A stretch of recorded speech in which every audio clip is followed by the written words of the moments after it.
Assalamualaikum warahmatullahi wabarakatuh. Alhamdulillah, syukurillah, syahadu an la ilaha illallah wa syahadu anna muhammadan abduhu wa rasuluhu la nabiyya ba'dah. Allahumma salli ala sayyidina Muhammad wa ala alihi wa sahbihi ajma'in. Rabbi shrah li sadri wa yassir li amri wa hlul 'uqdatam min lisani yafqahu qawli. Bapak Ibu sekalian berbahagia, alhamdulillah pada kesempatan kali ini kita bisa bermuwajahah kembali. Mudah-mudahan duduk bersimpuhnya kita pada kesempatan kali ini dihitung oleh Allah Subhanahu wa taala sebagai ibadah i'tikaf untuk kita semua, sehingga sekalipun waktunya sedemikian singkat, namun i'tikaf ini kemudian kita bermunajat kepada Allah Subhanahu wa taala, mudah-mudahan akan mengundang datangnya keberkahan Allah Subhanahu wa taala kepada kita dan keluarga kita, berkah usia, berkah sehat, serta berkah amal insyaallah. Amin ya rabbal alamin. Bapak Ibu sekalian yang berbahagia, sesuai dengan tema pada kesempatan kali ini, menjadi manusia. Rasulullah Shallallahu Alaihi Wasallam diutus oleh Allah Subhanahu Wa Taala lebih untuk memanusiakan manusia, lebih untuk memanusiakan manusia. Karena di kalangan masyarakat jahiliyah pada saat itu, para hadirin, banyak manusia itu diperlakukan seperti binatang. Dari sejak Bilal bin Rabah, Ammar bin Yasir, serta sahabat-sahabat yang notabene mereka itu menjadi budak pada saat itu. Lalu ketika mereka melihat Rasulullah SAW yang menyikapi setiap tindak tanduk mereka dengan tetap memberikan penghargaan dan tetap mendengarkan apa yang menjadi keluhan mereka, ini yang membuat mereka kemudian tertarik kepada Islam, hingga mereka datang kepada Rasulullah Sallallahu Alaihi Wasallam. Sama halnya Pak dengan kita entah di kantor atau di belahan dunia manapun, profesi apapun kita, coba kita tanya kapan kita itu merasa nyaman. Kita pasti merasa nyaman ketika kita itu dihargai sebagai seorang manusia. Kalaupun toh ada kesalahan, tetap kita tidak dipandang pada kesalahannya, tapi tetap dipandang pada kebaikannya. Nah, karena hakikat manusia sama Pak. Allah berfirman, Atin surat ke-95 4-6. A'udzu billahi minasyaitonir rajim. Bismillahirrahmanirrahim. Laqad khalaqnal insana fi ahsani taqwim. Sungguh benar-benar kami telah ciptakan manusia itu dalam bentuk yang sebaik-baiknya. Tsumma radadnahu asfala safilin. Kemudian kami kembalikan dia itu ke derajat yang paling rendah. Apa derajat yang paling rendah? Hewan, Pak. Derajat yang paling rendah itu adalah hewan. Tapi diikat oleh Allah Subhanahu wa taala, illal ladzina amanu wa amilus sholihat, kecuali orang-orang yang amanu, mereka telah beriman, wa amilus sholihat, dan beramal soleh. Jadi Bapak Ibu sekalian yang berbahagia, yang membuat kita itu sampai saat ini menjadi manusia itu karena keimanan kita kepada Allah Subhanahu wa taala dan amal soleh yang kita tebarkan di kalangan masyarakat kita. Percayalah bahwasannya sulit bagi kita untuk menjadi manusia tanpa iman kepada Allah. Sulit bagi kita untuk menjadi manusia tanpa kita berbuat baik kepada sesama. Illal ladzina amanu wa amilus sholihat, kecuali orang-orang yang beriman wa amilus sholihat dan beramal soleh, falahum ajrun ghairu mamnun, bagi mereka ada pahala yang sangat besar, enggak pernah terputus. Asal ada keimanan, ada amal soleh. Amal soleh kepada siapa? Tidak hanya kepada Allah. Amal soleh tidak hanya kepada Allah Subhanahu wa ta'ala.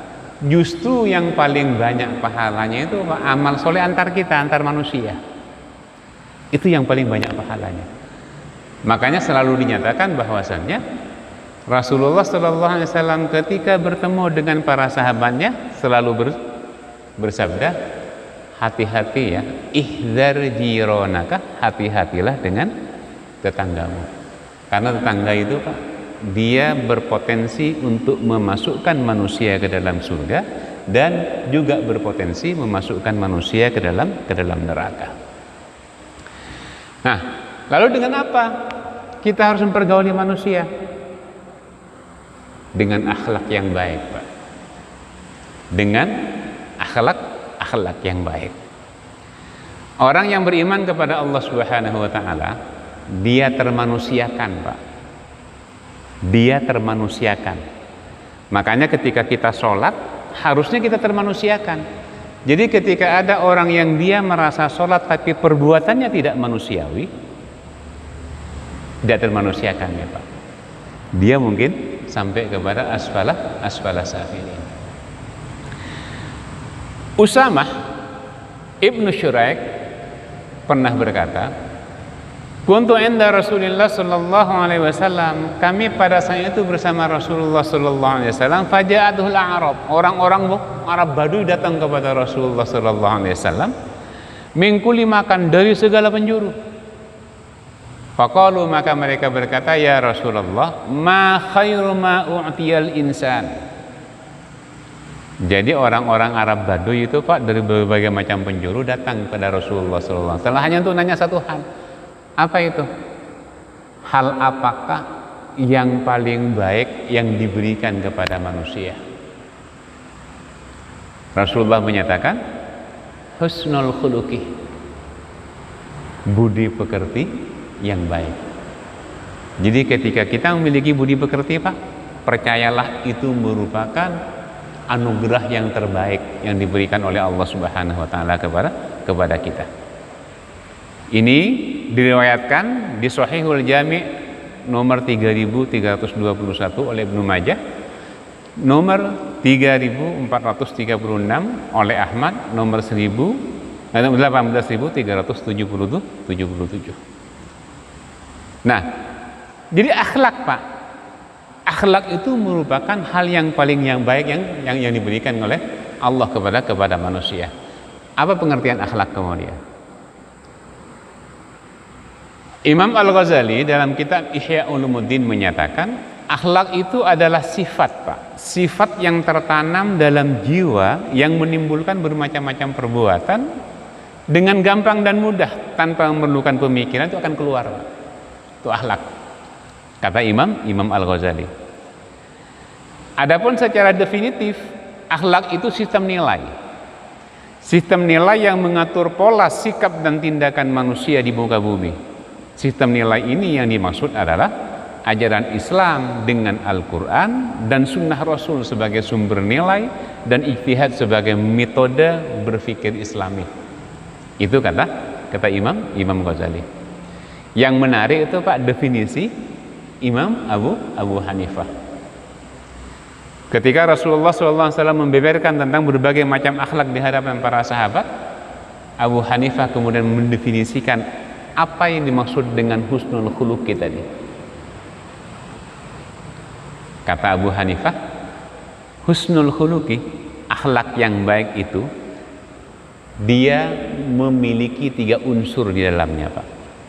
Yang pertama, al-amru bil ma'ruf, nyuruh orang kepada perbuatan baik. Yang kedua, an-nahyu anil munkar, mencegah dari perbuatan mungkar. Yang ketiga, kaful adza, mencegah terjadinya menghentikan keburukan. Yang pertama dan kedua gampang, Pak. Tinggal amar ma'ruf nahi mungkar. Paling banyak yang bisa kita lakukan. Ketika kita melihat ada seseorang salah, kita ingetin, mohon maaf itu salah. Ketika ada orang mau ingin melakukan suatu keburukan, kita cegah, jangan, itu buruk. Yang paling sulit itu, Bapak Ibu sekalian berbahagia, adalah apa? Kaful adza, Pak. Kaful adza itu mencukupkan terjadinya keburukan. Lebih-lebih apabila, Pak, kita menduduki jabatan-jabatan publik yang ketika kita berbicara itu dipandang orang, ketika kita memberikan keputusan itu kita akan dinilai oleh setiap orang. Nah, yang dimaksud dengan kaful adza itu apa? Ada, Pak, orang menyakiti kita ya, Bang. Suatu saat kita disakiti oleh seseorang. Nah, kita boleh balas enggak? Boleh kita balas. Ya, boleh untuk kita balas. Karena memang Allah Subhanahu wa taala mengatur dengan hukum qisas. Tapi akhlak yang baik itu adalah memberikan maaf.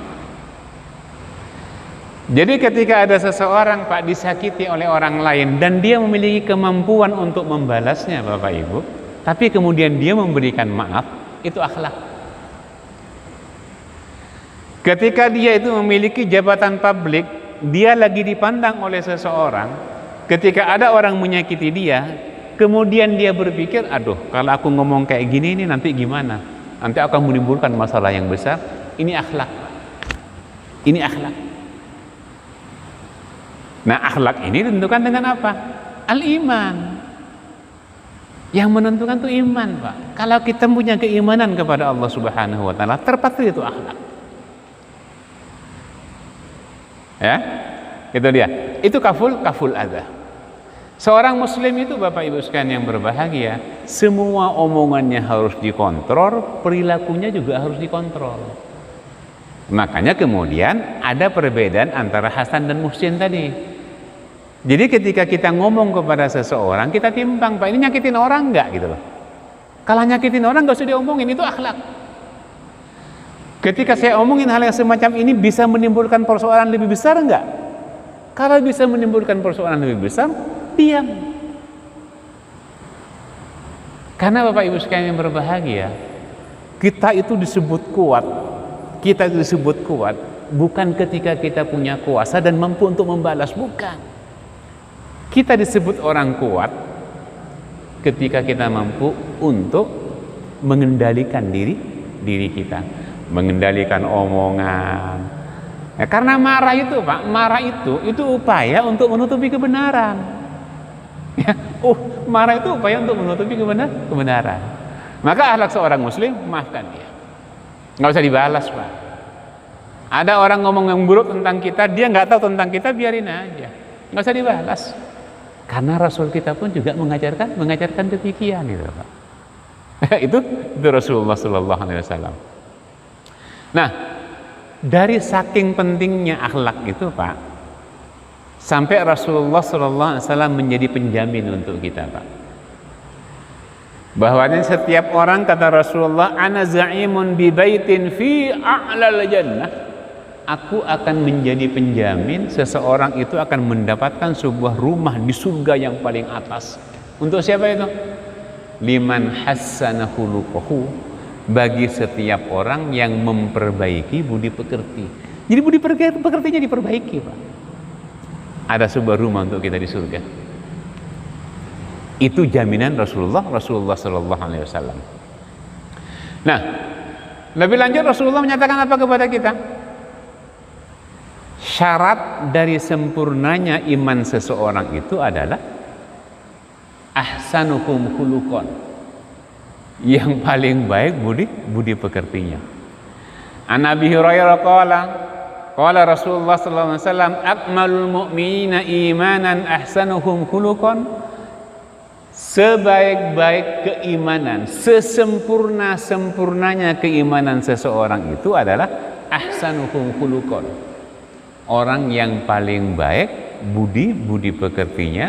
Wa khiyarukum, dan orang yang terpilih di antara kalian, khiyarukum li ahlihi, ya, adalah orang-orang yang paling baik kepada keluarganya. Ada yang menerjemahkan kepada istrinya gitu loh, Pak. Ini hadis dari Imam Tirmidzi. Jadi semuanya muaranya ke situ, Pak, sebenarnya, Pak. Lebih kepada ahli. Lalu Abu Hurairah melewatkan kepada kita, apakah gerangan dua hal yang suka menghancurkan kita, Pak? Dua hal yang apabila kita nggak berhati-hati ini berpotensi untuk membuat kita hancur. Kembali Abu Hurairah radhiyallahu anhu menceritakan kepada kita, su'ila Rasulullah sallallahu alaihi wasallam an aktsari ma yudkhilin nasal jannah. Rasulullah itu pernah ditanya tentang sesuatu yang paling banyak membuat seseorang masuk ke surga. Faqala, Rasulullah menjawab, taqwallah wa husnul khuluqi. Bertakwa kepada Allah dan berbudi pekerti yang baik. Budi pekerti yang baik kan sederhana sebenarnya, Pak. Yang paling sederhana adalah apa? Yusallimus shaghir 'alal kabir. Anak kecil uluk salam kepada yang besar. Al-mashi 'alal jalis, orang yang berjalan kepada orang yang duduk. Ar-rakibu 'alal mashi, orang yang berkendaraan kepada yang berjalan kaki. Sederhana sebenarnya. Cuma berkata baik kepada orang, apa susahnya sih? Nggak susah sebenarnya, Pak. Ya, tapi yang susah itu adalah menaklukkan egoisme kita. Wa su'ila an aktsari ma yudkhilun nas annar. Kemudian Rasul juga ditanya tentang sesuatu yang paling banyak memasukkan manusia ke dalam api neraka. Faqala al ajwafani, dua lubang, Pak, yang berpotensi memasukkan kita ke neraka. Apa itu? Al famu wal farjuh. Mulut dan kemaluan. Nah, ini hati-hati, Pak. Mulut kita hati-hati. Jadi kalau orang-orang bijak menyatakan mulutmu harimau itu benar. Yang mulutmu harimau itu benar. Mungkin kita ingin memberikan perbaikan kepada seseorang yang salah dalam sholatnya, tapi ketika dengan bahasa yang tidak benar itu menjadi salah, Pak. Jangan pernah menyatakan terserah dia mau terima apa tidak, yang penting kan aku ngomong tentang kebenaran. Mohon maaf Bapak Ibu sekalian yang berbahagia, akhlak kita itu, akhlak seorang muslim itu, Pak, diatur oleh Allah Subhanahu wa taala lewat lisan Rasulullah. Pilih kata-kata yang baik, bahkan pilih waktu-waktu yang baik. Kita lagi salat di sini nih, Pak. Ada yang salah, pasti depan kita. Karena kita merasa bahwa dia salah, begitu assalamualaikum, kita colek. Tadi itu salah, gitu Pak. Dia benar karena sudah memberikan peringatan. Tapi kebenaran yang dia sampaikan belum tentu sampai kepada beliau, Pak. Karena kenapa? Bahasa yang kita gunakan mungkin akan menyakiti dia, cara yang kita gunakan juga akan menyakiti dia. Maka kebenaran nggak pernah sampai. Kan sama dengan Rasulullah SAW. Ketika beliau dihina, ya, ketika beliau dikasih kotoran onta, bahkan yang pernah kita ceritakan, beliau nyuapin seorang Yahudi buta, tapi kemudian beliau dihujat. Beliau mampu kok untuk membalas, tapi enggak. Diberikan maaf oleh Rasulullah SAW. Diberikan maaf. Ini Pak masalahnya Pak. Mulut ini kalau sudah ngomong nggak bisa untuk kita kontrol Pak, maka terbuka berbagai macam keburukan di depan kita. Ke mulut. Belum lagi kemaluan. Nah, lalu apa gerangan balasan bagi orang-orang yang berakhlak mulia tadi? Dari Anas bin Malik, annal abda la yablughu bi husni khuluqihi darajatil akhirah wa syarafil manazil. Ya, ada sebuah hadis Pak. Tolong dicermati hadis ini biar Bapak nggak salah paham. Anas bin Malik menyatakan, seorang hamba itu la yablughu bi husni khuluqihi darajatil akhirah. Sungguh karena disebabkan akhlak mulianya, dia nanti di akhirat sampai kepada derajat yang tinggi. Wa innahu la dhaiful ibadah, sekalipun ibadahnya lemah. Dicatat ya, sekalipun ibadahnya lemah. Wa innal abda, ada lagi seorang hamba, la yablughu min su'i khuluqihi asfala daraki jahannam wa innahu laqawiyul ibadah. Ada lagi seorang hamba Pak, lantaran akhlak buruknya dia itu dijerumuskan oleh Allah Subhanahu wa taala ke kerak neraka jahannam. Wa innahu laqawiyul ibadah, sekalipun dia itu ibadahnya kuat.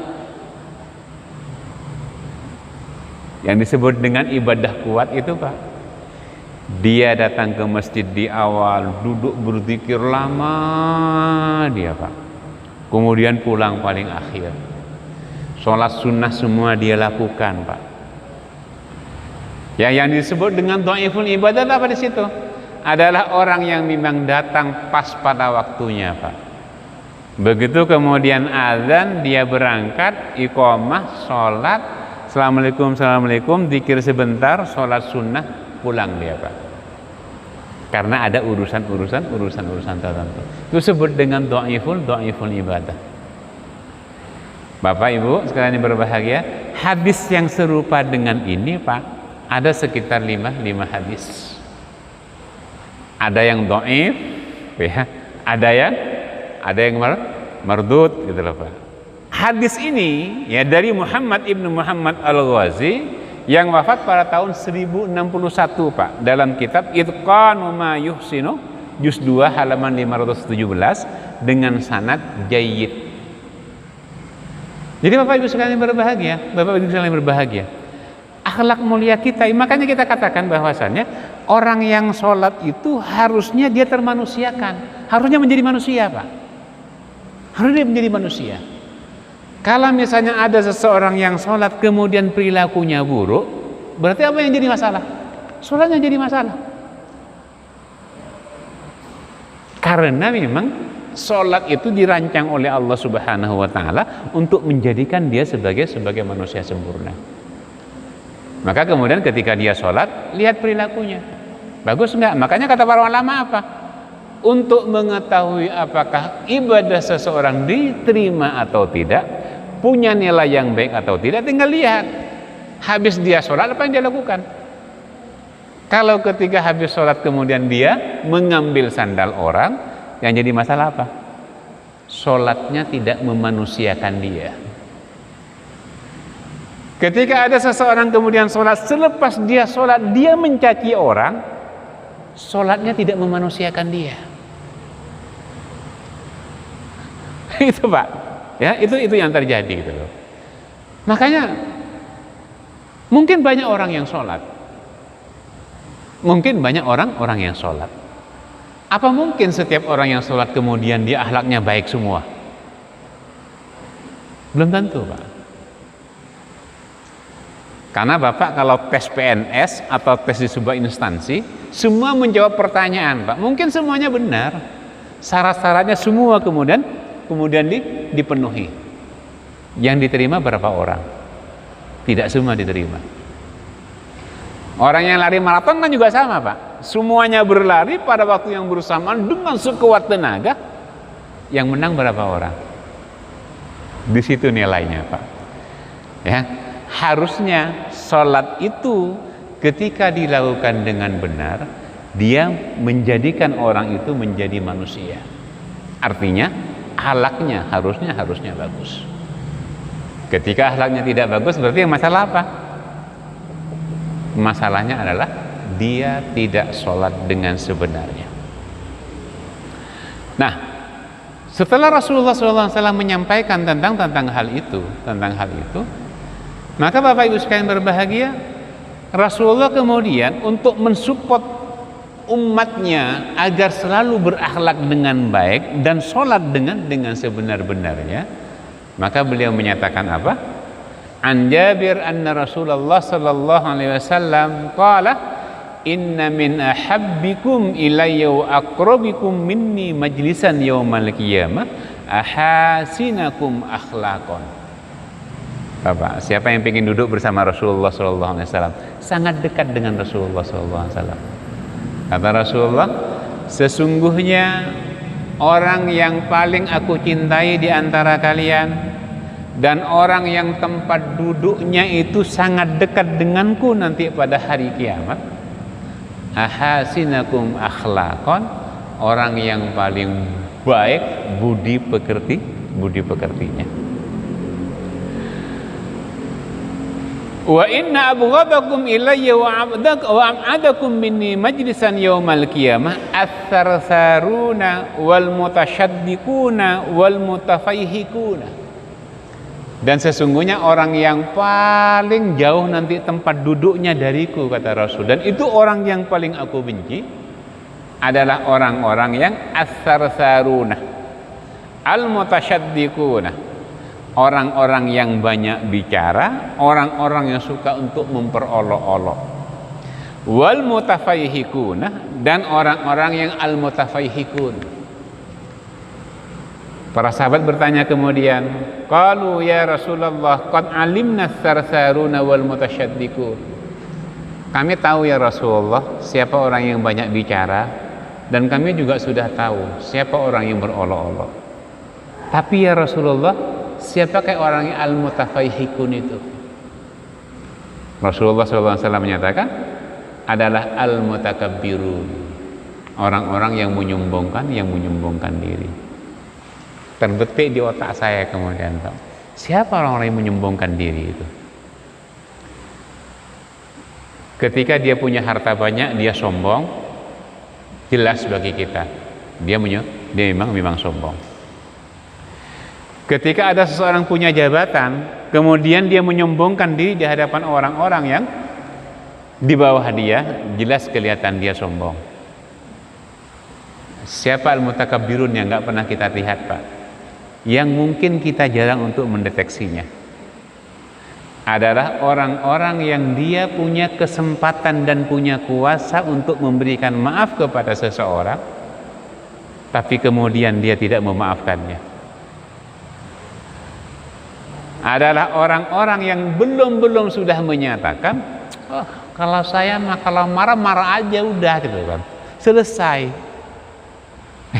Bapak Ibu sekalian berbahagia, itu orang-orang yang menyombongkan diri, Pak. Ya seakan-akan dirinya yang kuasa itu, Bapak. Itu jarang kita deteksi, Pak. Jarang kita deteksi. Jadi kesombongan yang mungkin sering terjadi di kalangan kita, tapi kita nggak ngerasa itu.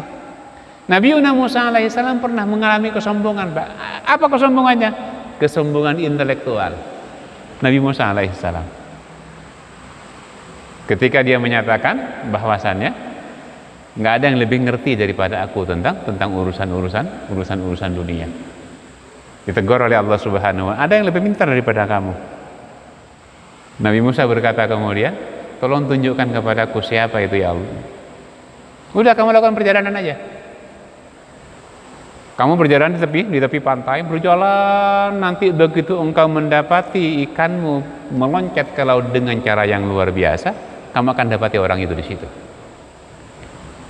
Nabi Musa alaihissalam itu dipaparkan oleh Allah Subhanahu wa Ta'ala dalam surat Al-Kahfi. Kesombongan intelektual, Pak. Bapak ketika ditanya tentang suatu ilmu pengetahuan dan Bapak punya kemampuan untuk memberikan penjelasan kepadanya, yang kemudian tidak memberikan penjelasan, itu masuk al-mutakabbirun, orang-orang yang menyombongkan diri. Siapa lagi, Pak, orang yang menyombongkan diri itu, Pak? Adalah seorang guru, seorang tutor yang dia itu memposisikan muridnya itu harus sepintar dirinya, gitu loh, Pak. Kok sombong itu, Pak? Jadi ketika muridnya nanya, dia bilang, gini aja nggak ngerti kamu, yang lain pada ngerti kok. Gitu. Itu masuk mutakabbirun yang jarang orang menyadari itu, Pak. Ya. Oh, Imam Syafi'i aja nggak begitu kok. Ya, Imam Syafi'i aja nggak begitu. Ketika ada orang muridnya nggak ngerti, dia diberikan penjelasan lagi, nggak pernah dia menyatakan bodoh kepada muridnya. Tapi Bapak perhatikan sekarang, Pak, ya, di kalangan masyarakat kita yang banyak mereka itu, Pak, yang dia pintar, tapi kemudian memposisikan orang lain harus sepintar dirinya. Jadi ketika kemudian dia menjelaskan, orang tuh harus paham gitu loh, Pak. Makanya kita katakan selalu apa? Ngajar itu hobi, Pak. Ngajar tuh harus ada hobi itu. itu kesombongan yang nggak kedeteksi di antara kita. Nah, lalu Bapak Ibu sekalian berbahagia, bila ilmu pengetahuan itu sudah tidak membumi, Pak. Jadi kalau pengetahuan sudah nggak membumi dia, orang-orang pintar sudah nggak lagi membuat orang lain bisa mengerti, bahkan mungkin cenderung untuk membodohi orang lain. Orang-orang yang berkuasa sudah nggak lagi bisa untuk ngayomi. Itu merupakan sebuah bukti bahwa budi pekerti sudah nggak ada lagi. Maka kata seorang ulama, ya, Syekh Mustafa Al-Gilayani, dalam kitab Izzatun Nasyi'in, dia menyatakan apa? Innamal umamul akhlaqu ma baqiyat wa in humu dhahabat akhlaquhum dhahabu. Kata beliau, tegaknya suatu umat itu, tegaknya suatu negara itu tergantung pada akhlak penduduknya. Wa in humu dhahabat, jika akhlak mereka semua bobrok, ya, akhlak mereka semua bobrok, ya, maka negara itu juga akan hancur binasa. Seorang ulama, dia tokoh pan-Arabisme, Pak, dalam kitab menuju Islam yang baru, dinyatakan, jadi ketika beliau melihat bahwa degradasi akhlak sudah sedemikian parah, maka beliau menyatakan apa? Anda boleh untuk bangga terbang tinggi ke langit, kemudian menari bagai seekor burung. Anda juga boleh bangga menyelam ke dasar samudra, juga menari-nari bagai seekor ikan. Kata beliau apa? Tapi Anda tidak akan pernah bisa untuk berdiri di atas muka bumi sebagai seorang manusia. Itu ketika akhlak sudah tidak ada. Maka kemudian muncul pertanyaan yang terakhir. Lalu siapakah sebenarnya yang disebut dengan manusia? Siapakah ya sebenarnya yang disebut dengan manusia? Rasul kita Muhammad sallallahu alaihi wasallam, Pak, memberikan dua hal. Yang pertama, khairun nasi anfa'uhum linnas. Sebaik-baik manusia itu yang paling banyak memberikan manfaat kepada orang-orang di sekitarnya. Memberikan manfaat dalam pengertian adalah memberikan mereka kehidupan. Ketika mereka tidak mengerti, diberikan mereka pengertian. Ketika mereka membutuhkan pertolongan, diberikan pertolongan kepada mereka. Ketika mereka membutuhkan bantuan, diberikan bantuan kepada mereka. Ini umat Rasulullah SAW yang disebut dengan manusia. Yang kedua, kata Rasulullah SAW, la yadkhulul jannata man la ya'manu jarahu bawa'iqahu.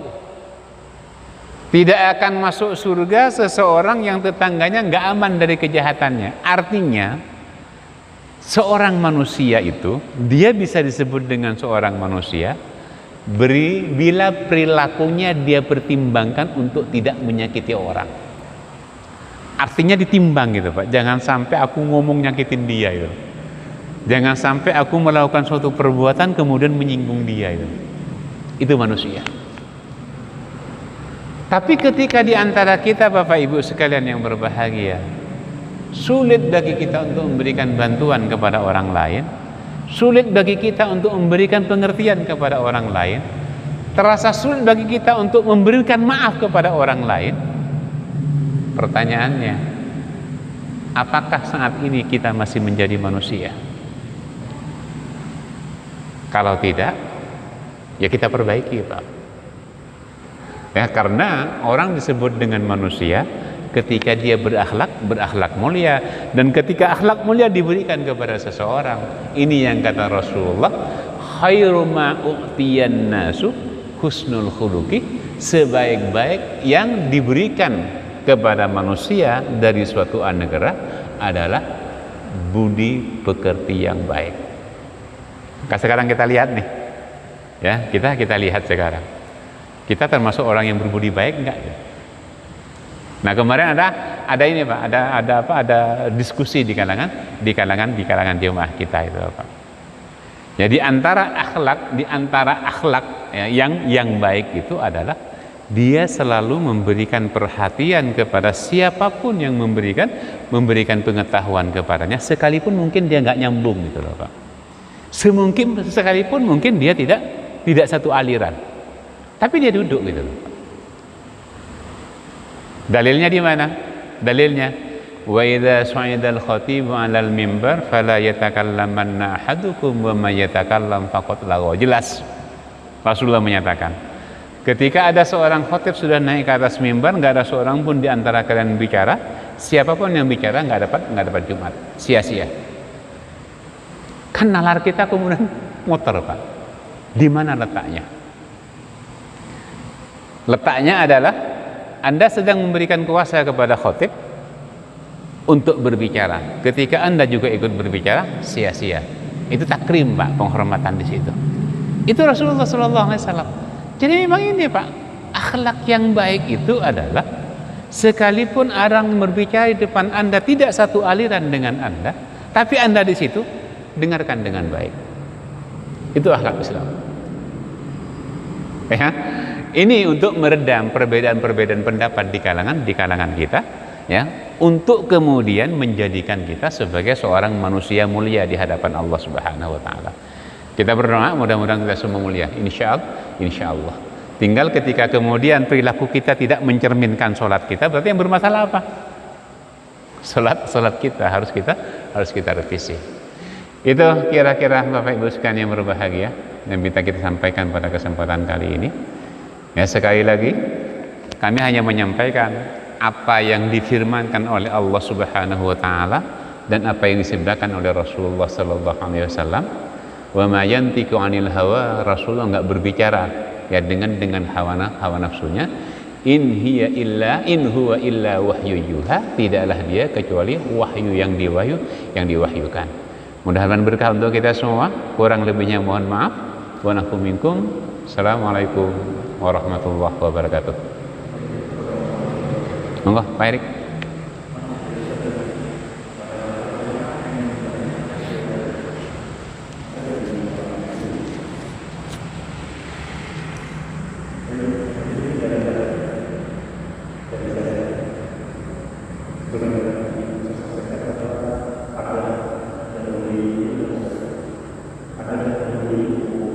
Ada mendahului ilmu.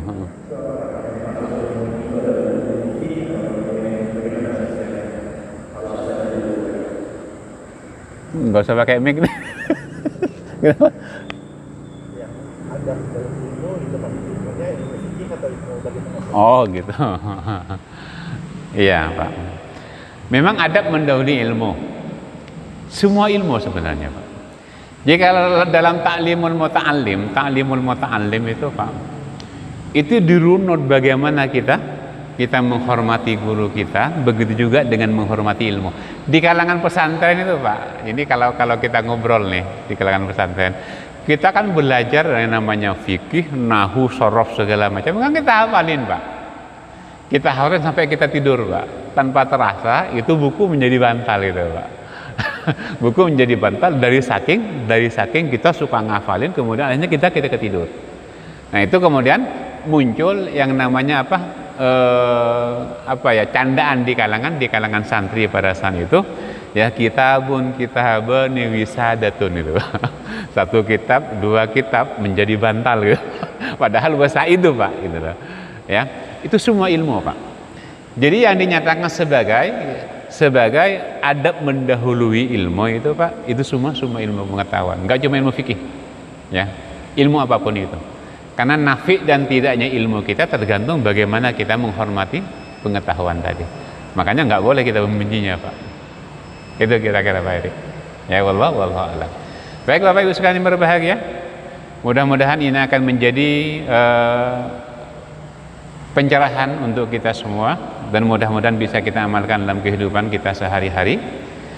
Kalau ada yang kurang dari apa yang kami sampaikan, mudah-mudahan Allah Subhanahu wa taala menyempurnakan dengan pengetahuan dari lisan-lisan para asatid yang lain, dan mohon maaf atas segala kekurangan. A'udzubillahi minasyaitonirrajim. Bismillahirrahmanirrahim. Allahumma shalli wa sallim ala sayyidina Muhammadin wa ala alihi wa sahbihi ajma'in. Allahumma arzuqna fahman nabiyyin wa hifdzal mursalin wa ilhamal malaikatil muqarrabin bi rahmatika ya arhamar rahimin. Allahumma ij'al tajammu'ana hadza tajammu'an maghfuran wa la taj'al tajammu'ana hadza tajammu'an maghfuran. Allahumma ij'al tafarruqana ba'da hadza tafarruqan marhuman wa la taj'al tafarruqana ba'da hadza tafarruqan mahruman bi rahmatika ya arhamar rahimin. Allahumma a'inna ala dzikrika wa syukrika wa husni ibadatik. Rabbi ij'alna muqimas sholati min dzurriyyatina rabbana taqabbal du'a. Rabbi adkhilna mudkhala sidqin wa akhrijna mukhraja sidqin waj'alna min ladunka sultanan nasira. Allahumma ballighna Makkah wal Madinah li ziyarati haramika wa harami nabiyyika Muhammadin sallallahu alaihi wasallam. Rabbi ij'alna muqimas sholati min dzurriyyatina rabbana taqabbal du'a. Rabbana atina fid dunya hasanah fil akhirati hasanah wa qina adzabannar. Rabbana taqabbal minna barakatil Fatihah. A'udzu billahi minasyaitonir rajim. Bismillahirrahmanirrahim. Alhamdulillahirabbil alamin. Arrahmanir rahim. Maliki yaumiddin. Iyyaka na'budu wa iyyaka nasta'in. Ihdinas siratal mustaqim. Siratal ladzina an'amta 'alaihim ghairil maghdubi 'alaihim waladdallin. Amin. Terima kasih. Assalamualaikum warahmatullahi wabarakatuh.